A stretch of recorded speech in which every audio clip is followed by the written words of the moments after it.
Napoleon eroberte nicht nur Europa, er verwandelte es in eine Einnahmequelle.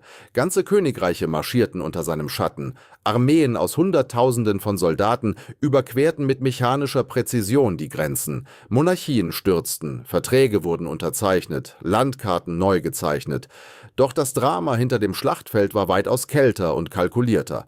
Napoleon baute eine Kriegsmaschinerie auf, die Europa dazu zwang, seine eigene Unterwerfung zu finanzieren.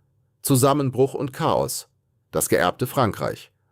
Auf dem Höhepunkt seiner Macht kontrollierte oder dominierte Napoleon ein Gebiet, das sich von Spanien bis Polen und von der Nordsee bis nach Süditalien erstreckte. Die Grande Armee mobilisierte zu einem bestimmten Zeitpunkt mehr als 600.000 Soldaten. Das Ausmaß der Operationen war beispiellos. Eine solche Streitmacht zu versorgen, zu ernähren, zu bewaffnen und zu bezahlen, erforderte enorme Ressourcen. Doch es gab ein Paradoxon. Das Frankreich, dessen Führung Napoleon 1799 übernahm, war nicht reich, sondern ein finanziell traumatisiertes Land. Um zu verstehen, wie Napoleon sein Imperium finanzierte, muss man beim Zusammenbruch ansetzen. Die königlichen Schulden. Ende der 1780er Jahre versank die französische Monarchie in Schulden. Der Siebenjährige Krieg war extrem kostspielig gewesen. Frankreichs Unterstützung für die amerikanische Revolution fügte den königlichen Verpflichtungen rund 1,3 Milliarden Livres hinzu. Bis 1788 zehrten die Zinszahlungen mehr als die Hälfte der königlichen Einnahmen auf. Die Monarchie stürzte nicht nur aufgrund von Ideologien, sondern weil sie ihre Rechnungen nicht mehr bezahlen konnte. Das Assignatenexperiment und die Hyperinflation. Es folgten die Revolution und ein finanzielles Experiment, das das Land fast ruinierte. 1790 gaben die Revolutionsführer Assignaten heraus, Papiergeld, das durch die beschlagnahmten Kirchengüter abgesichert war. Anfangs wirkte es genial, enteignete Immobilien zu Geld machen, Liquidität zuführen, die Wirtschaft stabilisieren. Doch die Regierung druckte aggressiv Geld. Bis 1795 waren mehr als 45 Milliarden Livres an Assignaten im Umlauf. Die Inflation geriet außer Kontrolle, die Währung brach zusammen, die Preise schossen in die Höhe, Ersparnisse lösten sich in Luft auf und das Vertrauen schwand. Frankreich erlebte eine fast Hyperinflation, Stabilisierung und der Export des Krieges. Nach dem Staatsstreich des 18. Brumaire VIII. 1799 erbte Napoleon ein Land, das durch inneren Terror, wirtschaftliche Instabilität und Kriege gegen mehrere europäische Koalitionen erschöpft war. Napoleon verstand eine grundlegende Wahrheit: Auf monetärem Chaos lässt sich kein dauerhafter Krieg aufbauen. Sein erster Schachzug war nicht eine neue Invasion, sondern Stabilisierung. Bank von Frankreich, 1800. Er gründete die Zentralbank. Sie war im modernen Sinne nicht völlig unabhängig, brachte aber die strukturelle Ordnung zurück. Der Franc Germinal 1803, er führte eine stabile, berechenbare und verlässliche Metallwährung ein, die an Gold und Silber gekoppelt war. Zentralisierte Verwaltung. Die Steuererhebung wurde zentralisiert, Verwaltungssysteme modernisiert, Korruption reduziert und die Staatsfinanzen streng kontrolliert. Innerhalb Frankreichs führte Napoleon eine erstaunlich disziplinierte Finanzoperation durch. In den ersten Jahren seiner Herrschaft waren die Budgets oft ausgeglichen, die Inlandsbesteuerung wurde gestärkt und die Einnahmen wurden kalkulierbar. Doch der entscheidende Wendepunkt war: Napoleon weigerte sich, die gesamten Kosten des permanenten Krieges den französischen Bürgern aufzubürden. Also exportierte er die Rechnung. Der Krieg ernährt den Krieg, la guerre nourrit la guerre. Nach jedem großen Sieg auferlegte Frankreich den besiegten Staaten hohe Kriegsentschädigungen. Dies waren keine symbolischen Gesten, sondern gigantische Finanztransfers. Österreich 1805. Nach der Niederlage Österreichs bei Austerlitz zwang der Frieden von Pressburg das Land zur Zahlung von 40 Millionen Franken Reparationen. Diese Summe war im Vergleich zu den jährlichen Einnahmen Österreichs eine erdrückende Last. Preußen 1807. Nach der Demütigung Preußens wurden im Frieden von Tilsit Kontributionen von fast 120 Millionen Franken auferlegt. Um die Dimensionen zu verstehen: Anfang der 1800er Jahre schwankten die jährlichen französischen Militärausgaben zwischen 600 und 700 Millionen Franken. Eine einzige Reparationszahlung konnte den Krieg für Monate finanzieren. Napoleons Modell besaß eine brutale Effizienz. Erobere Territorien, erpresse Reparationen, stationiere französische Soldaten auf Kosten des besetzten Staates, treibe Bargeld, Getreide, Material und Pferde ein. Nutze diese Ressourcen, um den nächsten Feldzug zu finanzieren. Der Krieg ernährte den Krieg. Die deutschen Staaten im Rheinbund mussten Truppen und Gelder bereitstellen. Italien finanzierte die französischen Garnisonen. Die Niederlande trugen schwere finanzielle Lasten. Spanien wurde in dieses System hineingezogen, bevor es rebellierte. Dies war keine ungeordnete Plünderung, sondern eine strukturelle Ausbeutung. Napoleon verwandelte die Eroberung in einen Cashflow, das kontinentale Wagnis und das Russland-Debakel. Dieses System hatte jedoch eine mathematische Grenze. Es erforderte Expansion. Solange Frankreich entscheidende Siege errang, öffneten sich neue Einnahmequellen. Jeder Sieg finanzierte die nächste Mobilisierung. Das Imperium funktionierte wie eine fremdfinanzierte Wachstumsstrategie, Leveraged Growth. Das Wachstum deckte die Verbindlichkeiten. Doch sobald das Wachstum stockte, blieben die Verbindlichkeiten bestehen. Napoleon verließ sich nicht nur auf Reparationen, er führte auch Zwangsanleihen ein und zwang Städte und Staaten, der französischen Verwaltung Kredite zu gewähren. Dies waren keine freiwilligen Investitionen, sondern unter Besatzung aufgezwungene Notwendigkeiten. Gleichzeitig sicherte die Wehrpflicht den Nachschub an Soldaten, während die Finanzierung den Rest am Laufen hielt. Die Versorgung von Hunderttausenden Soldaten erforderte eine Logistik in einem Ausmaß, wie es Europa noch nie gesehen hatte. Die Grande Armee verbrauchte Unmengen an Getreide, Vieh, Uniformen, Munition und Artillerie. Das war kein mittelalterliches Raubrittertum. Es war eine Mobilisierung von industriellem Ausmaß, noch bevor die industrielle Revolution voll ausgereift war. Das Kontinentalsystem, die Kontinentalsperre. Und dann kam Napoleons ehrgeizigste Wirtschaftswaffe, das Kontinentalsystem. Da es ihm 1806 nicht gelang, Großbritannien zur See zu schlagen, versuchte er, es wirtschaftlich zu ruinieren. Mit dem Berliner Dekret verbot er den unter französischem Einfluss stehenden europäischen Nationen jeglichen Handel mit Großbritannien. Das Ziel war es, die britischen Exporte zu erwürgen, die Wirtschaft zum Einsturz zu bringen und das Land zur Kapitulation zu zwingen. Auf dem Papier war das kühn, Großbritannien hing stark vom Handel ab. In der Praxis war es jedoch ein kontinentales Wagnis. Die europäischen Volkswirtschaften waren tief mit dem britischen Handel verwoben. Textilien, Fertigwaren, Kolonialwaren, vieles floss durch britische Kanäle. Indem Napoleon diese Bande trennte, schadete er nicht nur dem britischen Handel, sondern auch dem Wirtschaftskreislauf Europas selbst. Der Schmuggel blühte auf, Küstenregionen entzogen sich den Kontrollen, der Schwarzmarkt florierte, Kaufleute erlitten Verluste und in einigen Regionen schrumpften die Industriezweige. Russland, das zunehmend unter dem wirtschaftlichen Druck litt, begann das Kontinentalsystem zu brechen. Dieser Trotz legte den Grundstein für eine der katastrophalsten finanziellen Entscheidungen der europäischen Geschichte. 1812. Das System bricht zusammen. 1812 marschierte Napoleon in Russland ein. Der Feldzug mobilisierte rund 600.000 Soldaten aus dem gesamten Empire und den Satellitenstaaten.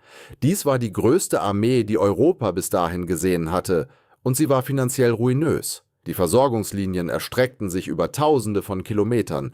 Eine solche Streitmacht zu versorgen, verschlang unvorstellbare Ressourcen. Als der Feldzug ins Stocken geriet und der Winter einbrach, stiegen die Verluste dramatisch an.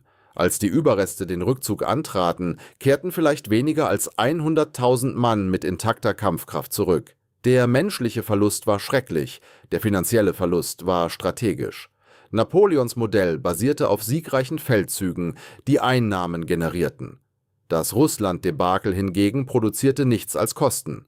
Keine Reparationen, kein Tribut, keine neuen Einnahmequellen. Im Gegenteil, es verzehrte Menschen, Material und Moral. Die Rückkehr der Rechnung und das britische Modell nach der Russlandkatastrophe von 1812 konnte Frankreich den Schwung auf dem Schlachtfeld nicht mehr in Cashflow ummünzen. Die Grande Armee war zerschlagen, die Satellitenstaaten zauderten und die Widerstandsbewegungen formierten sich. Großbritannien hingegen finanzierte sich über tiefe Kapitalmärkte sowie Staatsverschuldung und subventionierte seine Verbündeten auf dem Kontinent. Bis 1813 drängte eine neue Koalition nach Mitteleuropa. Schlachten wie die Völkerschlacht bei Leipzig mobilisierten auf beiden Seiten Hunderttausende Soldaten. Die Mobilisierung selbst erforderte Finanzmittel, die jede beteiligte Staatskasse strapazierten. Und hier fand der entscheidende Wandel statt. Nach dem Rückzug der napoleonischen Armeen versiegte der Strom der Reparationszahlungen. Frankreich stand nun ohne externe Finanzierung vor den Kriegskosten. Die Last kehrte nach Hause zurück. Napoleons interne Finanzdisziplin hatte nur deshalb funktioniert, weil externe Quellen den Großteil der Kosten absorbiert hatten. Als die Reparationen wegfielen, stand Frankreich vor demselben strukturellen Problem, das 1788 die Monarchie destabilisiert hatte. Krieg war teuer und die Einnahmen waren begrenzt. Die Umkehrung des Modells und die Lehre der Geschichte. Als Napoleon 1814 abdankte und ins Exil geschickt wurde, bevor er 1815 für kurze Zeit zurückkehrte, bis Waterloo ihn endgültig zu Fall brachte, stand Europa vor einem Wiederaufbauprozess. Der Wiener Kongress zog die politischen Grenzen neu, doch der finanzielle Schaden konnte nicht mit diplomatischer Tinte weggewischt werden. Jahrelange Kriege hatten die Volkswirtschaften destabilisiert, den Handel gestört und den Staaten schwere Lasten aufgebürdet. Die Reparationen wechselten die Richtung. Vom besiegten Frankreich wurde dieses Erbe nun selbst eingefordert. Es musste 700 Millionen Franken Kriegsentschädigung zahlen. Nach 1815 wurden alliierte Besatzungstruppen auf französischem Boden stationiert, bis die Zahlungen gesichert waren. Das Imperium, das einst Reparationen ausgebeutet hatte, zahlte nun selbst. Das Modell hatte sich umgekehrt.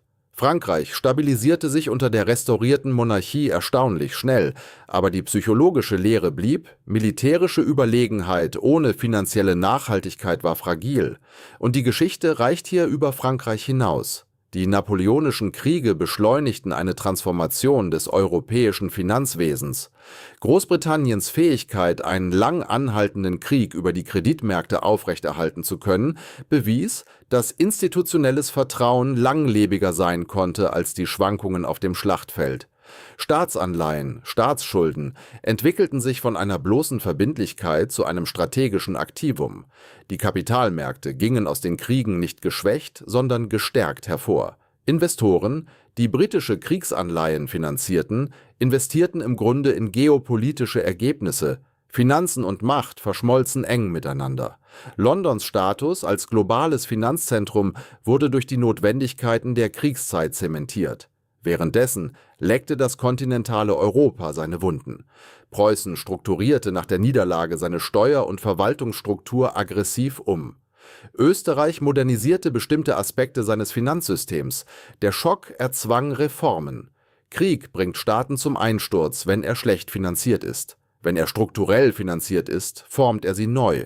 Implikationen für die moderne Geopolitik und die persönliche Finanzwelt treten sie nun einen Schritt zurück. Napoleon führte nicht nur Kriege, er testete ein Modell, die Externalisierung der Kosten von Souveränität.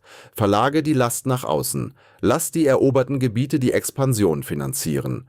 Das funktionierte so lange, bis es nicht mehr funktionierte. Dieses Muster fühlt sich nur dann wie eine ferne Vergangenheit an, wenn man die moderne Geopolitik ignoriert.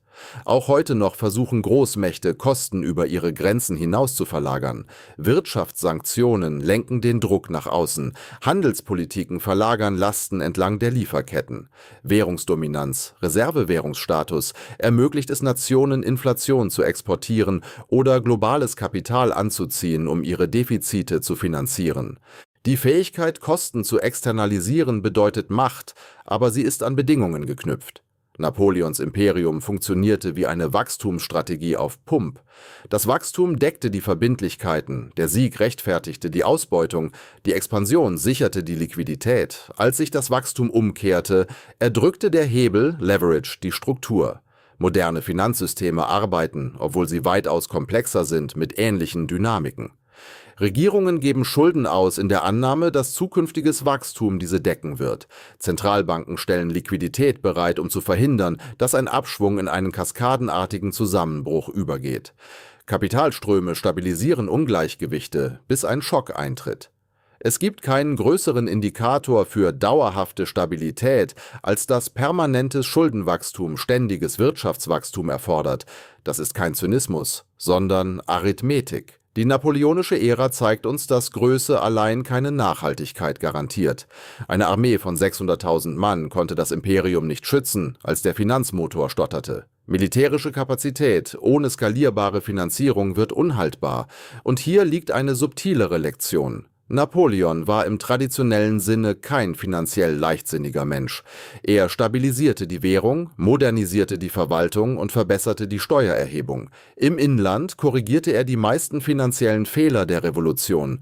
Doch sein strategisches Modell setzte voraus, dass politische Dominanz auf ewig wirtschaftliche Ausbeutung generieren würde. Dies war ein Wachstumsmodell ohne Plateau, Sättigungspunkt. Als Europa sich finanziell und militärisch gegen ihn koordinierte, brach das Modell zusammen. Die Koalitionsstreitkräfte besiegten Frankreich nicht nur mit Armeen, sie finanzierten den Widerstand über die britischen Kapitalmärkte. Britische Subventionen finanzierten die Kontinentalmächte. Schulden wurden zu Munition. Geld und Macht waren untrennbar miteinander verbunden. Übertragen wir dies vorsichtig auf die Gegenwart. Im heutigen globalen Finanzsystem nimmt die USA in gewisser Weise eine ähnliche Position ein wie Großbritannien im Jahr 1815. Sie hält die dominierende Reservewährung. Sie hält große Staatsschulden über tiefe Kapitalmärkte aufrecht. Staatsanleihen, Treasuries, fungieren als globale Sicherheiten. Investoren betrachten sie als sichere Häfen. Diese Position bietet eine außergewöhnliche Flexibilität. Sie erlaubt es den USA, große Defizite zu finanzieren, in Krisenzeiten antizyklische Ausgaben zu tätigen und bei globalen Schocks Liquidität bereitzustellen.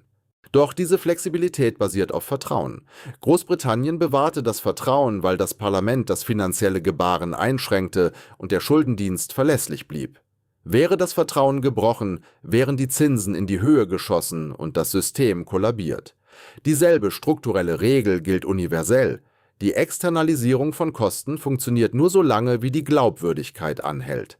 Sobald die Glaubwürdigkeit Risse bekommt, kehren die Kosten nach Hause zurück. Napoleon lernte dies, als die Expansion stoppte und die Reparationszahlungen versiegten. Erst da trug Frankreich die gesamte Last der Kriegsfinanzierung allein. Moderne Volkswirtschaften verlassen sich zwar nicht auf Tribute, aber sie basieren auf Wachstumserwartungen, der globalen Nachfrage nach Schuldentiteln und dem Vertrauen in institutionelle Kontinuität. Die Psychologie dahinter ist nicht mittelalterlich, sondern zeitlos. Jede souveräne Macht erliegt der Versuchung zu glauben, ihr eigenes Finanzmodell sei eine Ausnahme. Spanien glaubte, das Silber sei unerschöpflich. Napoleon glaubte, der Sieg würde die Einnahmen verewigen. Jedes System wirkt auf seinem Höhepunkt strukturell überlegen, bis ein Schock seine Grenzen aufzeigt. Die napoleonischen Kriege haben Europa nicht über Nacht bankrott gehen lassen. Sie haben Lasten neu verteilt und Finanzhierarchien neu gestaltet. Sie bewiesen, dass institutionelle Kreditmärkte langlebiger waren als eine auf Eroberung basierende Finanzierung. Europas mächtigste Armee fiel, sein stärkster Anleihemarkt hingegen blieb bestehen. Das war der wahre wirtschaftliche Krieg hinter der Erzählung der Schlachtfelder. Für ein Publikum, das sich für Finanzbildung und wahren Wohlstand interessiert, ist dieses Thema von zentraler Bedeutung. Wirtschaftliche Blasen, Staatsschuldenkrisen, Inflationszyklen – alles dreht sich um Nachhaltigkeit versus Expansion, Hebelwirkung versus Disziplin, Ausbeutung versus Produktivität.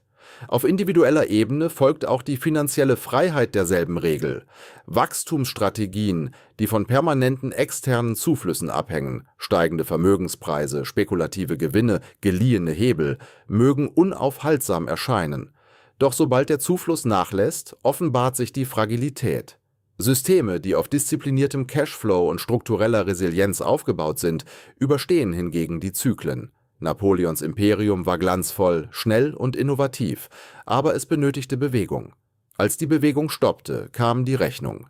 Die Geschichte bestraft nicht den Ehrgeiz, sie bestraft eine unhaltbare Finanzierung. Die napoleonische Ära bestand nicht nur aus Kanonen und Kavallerie, es ging um Bilanzen und Anleihemärkte. Es ging darum, wer bezahlte, wer ausbeutete und wer standhielt. Das wahre Imperium war nicht das, welches das meiste Land eroberte, sondern jenes, dem es gelang, Kredit meisterhaft zu verwalten.